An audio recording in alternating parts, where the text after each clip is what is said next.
सोचिए, एग्ज़ाम देने से आपको कहा जाए, मना कर दिया जाए, तो क्या होगा? तो इसी बात पर हाई कोर्ट ने एक बड़ा फ़ैसला सुनाया है। उनका कहना है कि अगर कोई भी बच्चा, उसकी अटेंडेंस अगर 70% जो कि पूरी नहीं है, वो फिर भी एग्ज़ाम दे सकता है। क्योंकि पहले क्या होता था कि जो 70% अगर अटेंडेंस नहीं होगी, तो वो बच्चा है एग्ज़ाम नहीं दे सकता है। इसमें बहुत सारे बच्चों ने सुसाइड भी किया, बहुत सारे डिप्रेशन में भी चले जाते थे। तो इस चीज़ को देखते हुए हाई कोर्ट ने ये बड़ा फ़ैसला किया है कि अब अटेंडेंस के कारण किसी भी बच्चे को एग्ज़ाम देने के लिए मना नहीं किया जाएगा। तो अब हाई कोर्ट ने किन-किन बातों पर है हिदायत की है और मतलब कहा जाए यूनिवर्सिटी है, उन लोगों को फटकार लगाते हुए कुछ नियम भी दिए हैं कि आप है बच्चों को एग्ज़ाम देने से दंडित नहीं कर सकते हैं या एग्ज़ाम जो कि देने से मना नहीं कर सकते। हाँ, कुछ अंक उनके हैं घटा सकते हैं, परंतु एग्ज़ाम देने के लिए प्रॉपर मना नहीं कर सकते हैं। तो आगे हम वीडियो में यही चीज़ जानते हैं। तो हाई कोर्ट ने जो कि बड़ा फैसला दिया है कि अटेंडेंस कम होने पर स्टूडेंट को परीक्षा से नहीं रोका जा सकता है। ये हाई कोर्ट का कहा जाए, दिल्ली जो हाई कोर्ट है, इसका बड़ा फैसला आया है।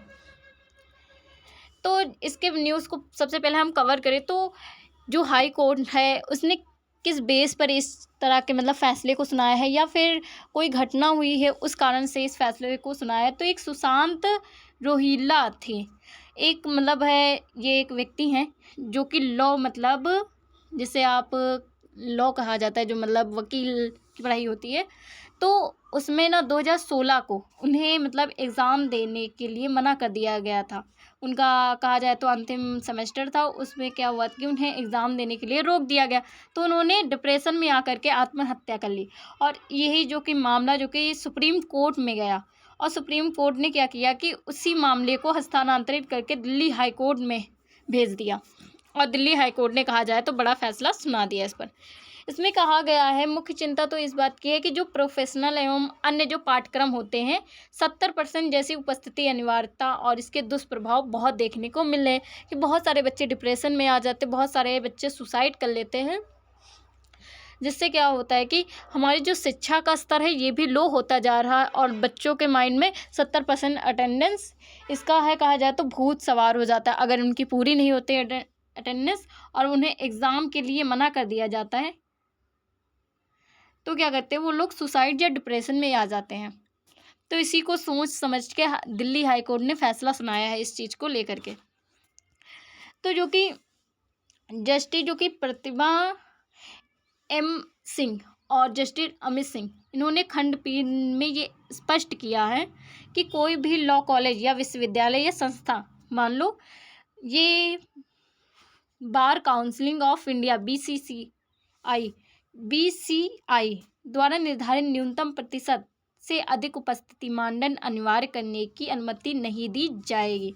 मतलब ये है कि अगर उसकी न्यूनतम है प्रतिशत मतलब उपस्थिति है तो उससे कहा जाए तो दंडित नहीं किया जाएगा, उसे एग्ज़ाम देने के लिए मना नहीं किया जाएगा। तो इस पर है जो बार काउंसिलिंग ऑफ इंडिया, इसने निर्धारित किया है इस चीज़ को। कोई भी लॉ कॉलेज हो या आप मान सकते हो कोई भी विश्वविद्यालय हो या कोई भी संस्था, तो इसमें 70% जो कि उपस्थिति अगर नहीं होगी तो इससे एग्ज़ाम देने के लिए मना नहीं किया जाएगा। और साथ ही साथ यह फैसला अदालत द्वारा जो सुशांत रोहिल्ला जो कि केस हुआ था 2016 में, एक सेकेंड,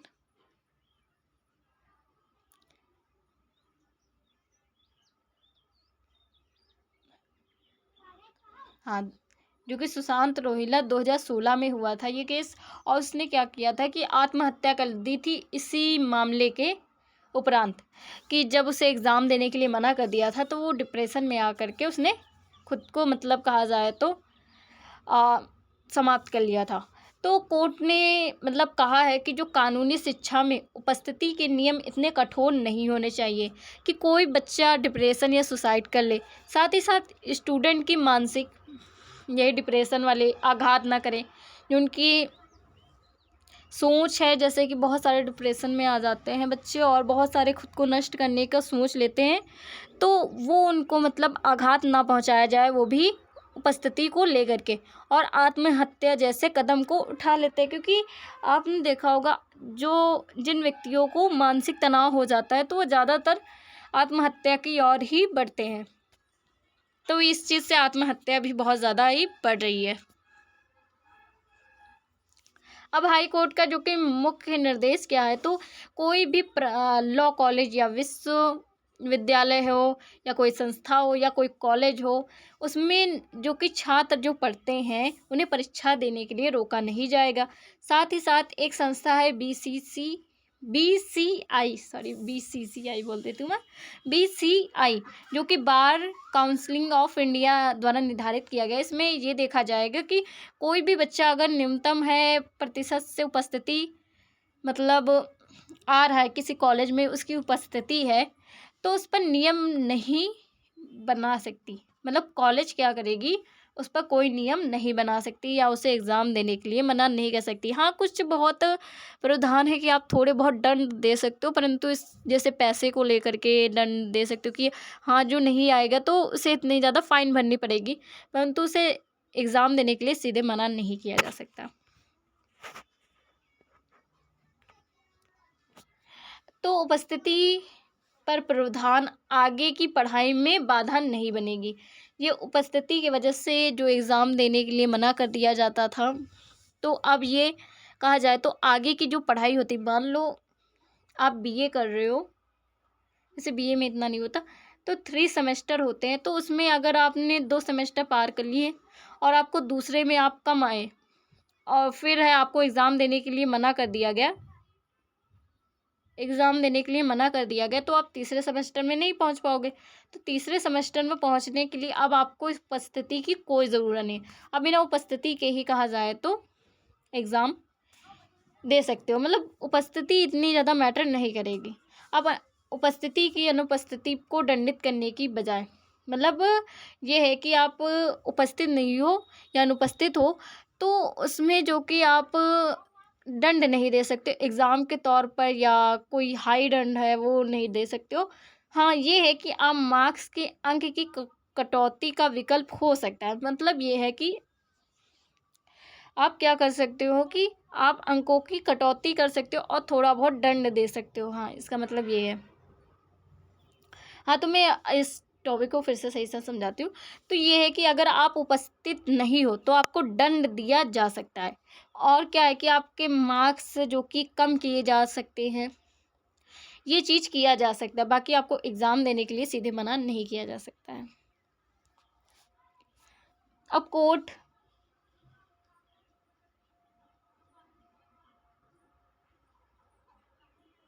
हाँ, तो कोर्ट के विचार और चिंताएं इस पर क्या हैं, तो कोर्ट ने कहा है कि जो शिक्षा है सिर्फ क्लास में उपस्थिति भर की नहीं होती है कि आप क्लास में गए और उपस्थित हो गए तो आपको शिक्षा प्राप्त हो गई, बल्कि ये जो कि अब अनुभूति कराना होता है, इंटर्नशिप होती है, लोगों का योगदान होता है, लोग सच में मतलब सीखना चाहते हैं, तो ये सारी चीज़ें उसमें शिक्षा में इन्वॉल्व होती हैं। इसी तरह से देखा जाए तो उपस्थिति की अनिवार्यता जो कि मानसिक तनाव मतलब अगर हम देखें उपस्थिति की जो अनिवार्यता की आपको उपस्थित होना ही पड़ेगा, तो इसमें मानसिक तनाव भी बढ़ता है, अवसर और उन्मूलन जैसी स्थितियों को जन्म दे व स्वीकार्य नहीं है।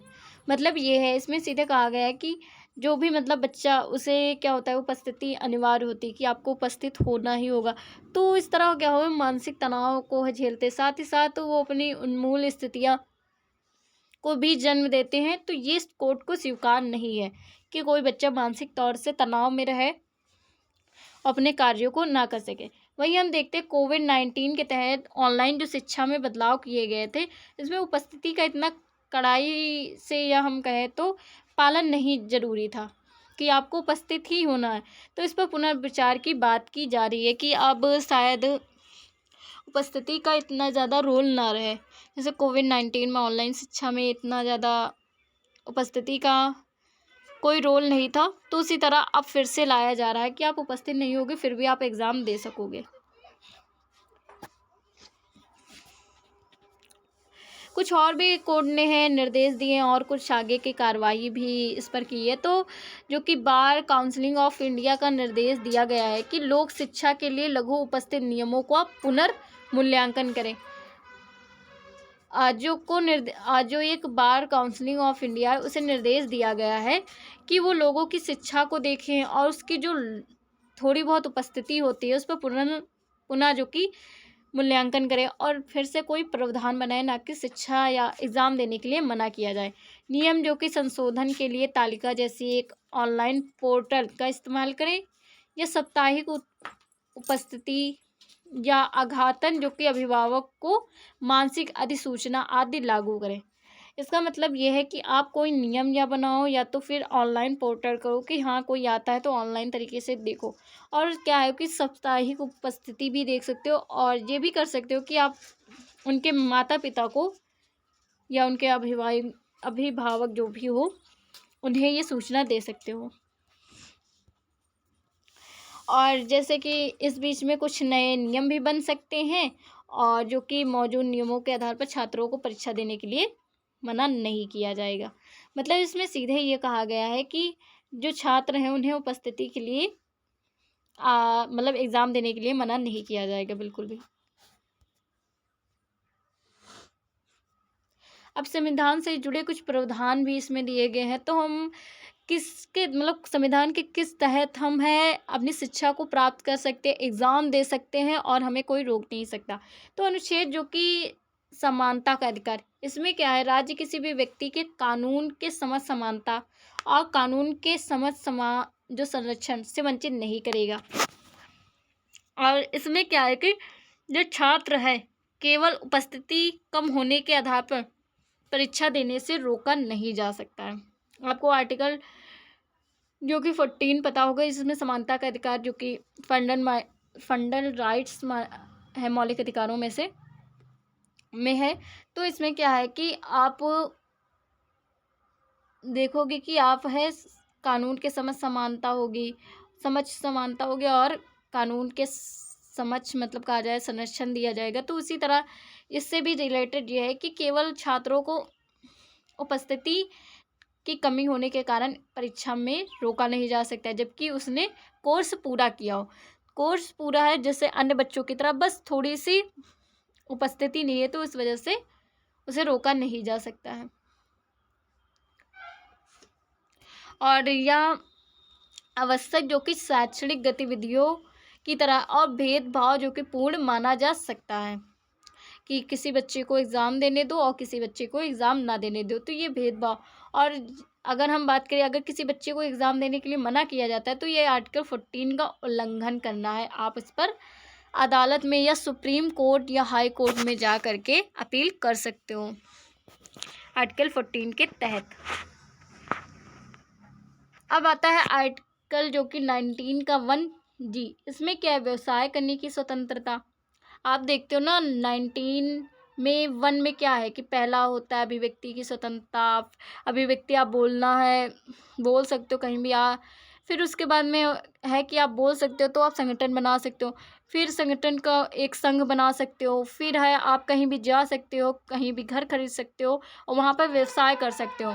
तो इसमें जो आर्टिकल 1 का G है उसमें व्यवसाय करने की स्वतंत्रता दी गई है। तो प्रत्येक नागरिक किसी भी व्यवसाय या व्यापार या पैसे चुनने की उसकी स्वतंत्रता है। वो कोई भी व्यापार चुने, कोई भी व्यवसाय चुने, कुछ भी वो कर सकता है। यदि किसी छात्र को मात्र उपस्थिति के कारण उसे डिग्री से वंचित किया जाएगा तो वो भविष्य में अपने पैसे जैसे कि वकील बनने से वंचित हो जाएगा। तो ये वंचित होगा तो इसमें क्या होगा, आर्टिकल 19 AG के तहत प्रोफेशनल फ्रीडम को प्रभावित करता है। और ये है कि आर्टिकल 19(1) का G जो कि उल्लंघन होगा। आप इस पर भी सुप्रीम कोर्ट या हाई कोर्ट में मुकदमा दायर कर सकते हो। आर्टिकल 21 जो कि दैहिक स्वतंत्रता आती है। तो इसमें जीवन और अभिव्यक्ति स्वतंत्रता का अधिकार है। किसी भी व्यक्ति को उसके जीवन और अभिव्यक्ति की स्वतंत्रता से विधि द्वारा निर्धारित प्रक्रिया के अनुसार वंचित नहीं किया जा सकता है। यह आर्टिकल 21 का। और न्यायालय में माना गया कि शिक्षा अब केवल भौतिक कक्षा ही नहीं है, यह शिक्षा जो कि अधिकार जीवन के मतलब शिक्षा का अधिकार जीवन के अधिकार का अंग बन चुका है। पहले क्या था कि शिक्षा बस सिर्फ एक भौतिक क्लास थी, आप क्लास पार करते चले जाओ, और आज भी है ऐसा, मतलब ज़्यादा कोई इंटरेस्ट नहीं लेता है ज़्यादा 6-5 क्लास में, फिर आगे है जब ग्रेजुएशन में जाता है तो इंटरेस्ट लेता है। तो क्या है कि इसमें कहा गया है कि जो शिक्षा है अब वो मतलब शिक्षा का अधिकार जो कि अब जीवन के भी अधिकार का अंग बन चुका है, और इसमें जीवन और अभिव्यक्ति की स्वतंत्रता दी गई है। तो इसमें क्या होगा कि छात्रों पर अत्यधिक उपस्थिति, दबाव और मानसिक तनाव और आत्महत्या जैसी घटनाएं, क्योंकि हमारी दैहिक स्वतंत्रता है, खुद के मतलब फ्रीडम है, तो इसमें क्या होगा आर्टिकल 21 के तहत जो कि गरिमा में जीवन के अधिकार का हनन किया जाएगा।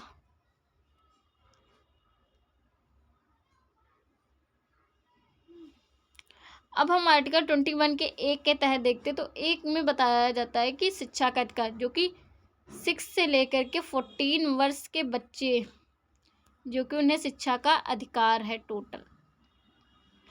तो अगर हम बात करें यदि हम देखें तो स्कूल या शिक्षा तक मतलब स्कूली शिक्षा तक ही सीमित नहीं होता ये आर्टिकल, लेकिन न्यायालय में शिक्षा का मानव अधिकार और संवैधानिक मूल के रूप में व्याख्यात किया गया है। मतलब ये है कि ये जो शिक्षा है जो लॉ की या आप कोई भी करते हो, ये जो शिक्षा का जो अधिकार है ये सिर्फ स्कूली शिक्षा के लिए ही नहीं है। न्यायालय में आप मानव अधिकार या संवैधानिक मूल से व्याख्यात किया जाता है। मतलब ये है कि ये जो शिक्षा का अधिकार है ये कहा जाए तो जो विश्वविद्यालय होते हैं उन पर भी लागू होगा। उच्च शिक्षा से शैक्षिक अवसर की समानता के सिद्धांत भी जोड़े जाते हैं।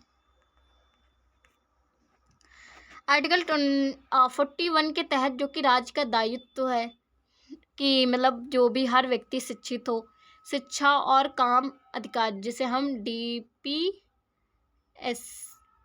बोलते हैं, नीति निर्देशक तत्व, तो राज्य पर यह जिम्मेदारी डाली गई है कि वह सभी नागरिकों को शिक्षित और अवसर उपलब्ध कराए, जबकि संस्था जो कि कठोर उपस्थिति नियमों से छात्रों को परीक्षा में वंचित करती जा रही है। जैसे क्या होगा आर्टिकल 41 के तहत भाव की मतलब विपरीत होगा, जो शिक्षा और जो काम है ये सारी चीज़ें इनका जो अधिकार है इससे वंचित रह जाएंगे छात्र। वही आर्टिकल 46 के तहत जो कि शैक्षणिक हितों की रक्षा इसमें की गई है, तो राज्यों का कर्तव्य है कि कोई भी व्यक्ति के साथ में भेदभाव न हो भी शिक्षा को लेकर के, और छात्रों में हितों की मतलब छात्रों के हितों की रक्षा की जाए। कोर्ट ने फैसला भी इसी भावना के आधार पर किया है कि छात्र हित सर्वोपरि, छात्रों का हित ही सबसे बड़ा है। अगर हम देखें तो जो कि यह फैसला विशेषकर एक जो लॉ शिक्षा LLB इत्यादि केंद्र में रख करके दिया गया है। इसका अर्थ यह है कि मतलब जो उपस्थिति में कोई महत्व नहीं, मतलब ये है कि आप स्कूल में जाते हो उपस्थिति का कोई महत्व नहीं, मतलब है तो महत्व, पर आपको एग्ज़ाम देने से मना कर दिया जाए तो इतना कोई इम्पोर्टेंट नहीं है, बल्कि उपस्थिति को परीक्षा रोके जाने के कारण नहीं बनाया जाएगा। और जो विद्यार्थियों की जो मानसिक और स्वास्थ्य व्यावसायिक पाठ्यक्रम या आवश्यकताएं जैसे शिक्षा प्रणाली में बदलाव आदि ये सारी ध्यान में रखते हुए नियम भी बनाए जाएंगे कि उसके मानसिक तनाव न पड़े। उसका जो पाठ्यक्रम है उसे देखते हुए शिक्षा प्रणाली में भी बदलाव करते हुए नियम बनाए जाएंगे। अन्य सभी विषयों या कोर्सों के लिए क्या हुआ है कि बहुत सारे नियम भी लागू किए जाएंगे, और अभी स्पष्ट नहीं है कि हाँ मतलब इसी दिशा में उच्च शिक्षा संस्थाओं नियमों को ध्यान में देना चाहिए। मतलब ये है लागू होगा, और यह भी मतलब इतना ज़्यादा स्पष्ट नहीं है कि नहीं है, लेकिन पर मतलब जो उच्च जो शिक्षा संस्थान या नियम है उन पर ध्यान दिए जाएगा। तो इस न्यूज़ का अगर हम पूरी तरह से डिटेल पढ़ चुके हैं तो इसका हम थोड़े टॉपिक में है देखें तो निष्कर्ष जो कि सारी न्यूज़ को कवर कर देता है। तो उपस्थिति कम होने के कारण जो विद्यार्थी हैं या छात्र हैं उन्हें परीक्षा देने के लिए रोका नहीं जाएगा। ये न्याय संगत नहीं है, और खासकर तब जब छात्र जो कि वैध शैक्षणिक गतिविधियों में शामिल हो।